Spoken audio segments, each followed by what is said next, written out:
Well, it's my honour to set the scene for our topic and to introduce our speakers. Today is the International Day of Peace, and yet for many, peace is elusive, not just for nations in turmoil, but for communities in chaos, and the growing challenge for all of us to find personal peace in our lives. We are facing what many describe as a spiritual crisis, underpinning growing threats to our social, economic and environmental health at the global level, and our physical and mental health on a personal level. People are suffering, communities are suffering, uncertainty, fear, distrust, polarisation, injustice, inequalities are all growing. The health crisis, deaths of despair, environmental destruction. So many are feeling lost and disconnected, not just from others, but our own sense of self, peace, value and purpose. It has never been more vital to find a path through this mess.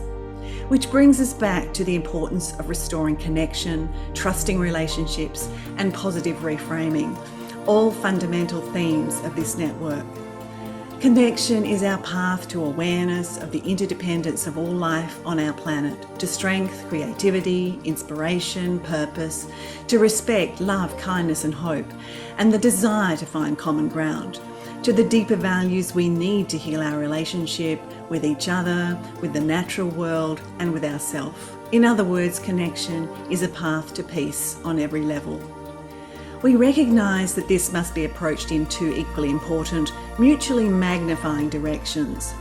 Our inner, personal sense of connection, awareness and value, and the outward conscious connections we make to other people, places and planet.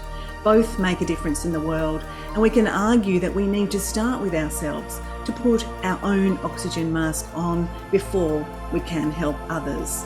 The need for more mindful inner development is now recognised as essential for meaningful outer transformation in our world, including by the United Nations and many governmental and non-governmental organisations. In addition to the documented personal health benefits, especially in the context of the mental health crisis, there are wider benefits of greater social and environmental responsibility. So today's discussions will emphasise the importance of finding our own peace to bring peace to others, our community and the world from the inside out. Looking inward does encourage us to reevaluate our priorities, values and belief systems, personally and collectively. And without question, there is a growing need and a desire for this. So now it's my pleasure to introduce our speakers. We'll begin with a very special keynote presentation from Chris Wilson, a renowned social justice advocate, author, artist and social entrepreneur. He will share his incredible journey of personal transformation, a profound journey from a life sentence in prison to a life of purpose, helping others in violent, poverty-stricken communities. And you can read more about Chris's incredible story in his acclaimed book, The Master Plan. This exemplifies how grassroots changes are driven by personal journeys. So we've allowed longer than usual, about 25 to 30 minutes for this. Then Wendy Elliott and Sarah Warber will say a few words for about 5 minutes each before we open for general discussion.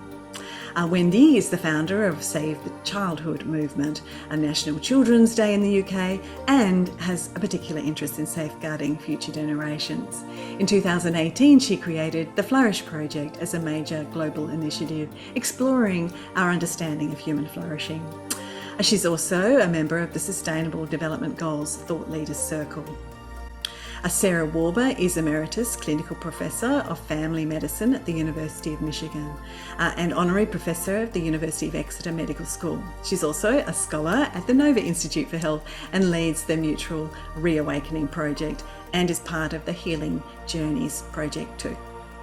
So in preparation for the discussion, we invite you to add comments and questions in the chat as we go, and I will see you on the other side. Thank you.